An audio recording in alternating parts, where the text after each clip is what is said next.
Hello, this is David Young at Precious Metals, and this is our 1972 Pontiac Grand Prix. It don't get much more 70s than this. The vehicle is finished in its original color of Quozel Gold. The vehicle has power windows, power door locks, and the dash is trimmed in wood and is in excellent condition.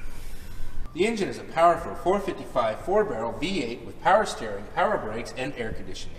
One thing I just love about this car is the way it drives on the highway. It's very smooth, very comfortable, and cruises right up to speed. It's to 70-80 miles an hour with ease. So some of you are going to ask why I even have this car. It's not a Ferrari, it's not a Lamborghini, it's not a hot rod, but I like cars that are unique, different, and interesting.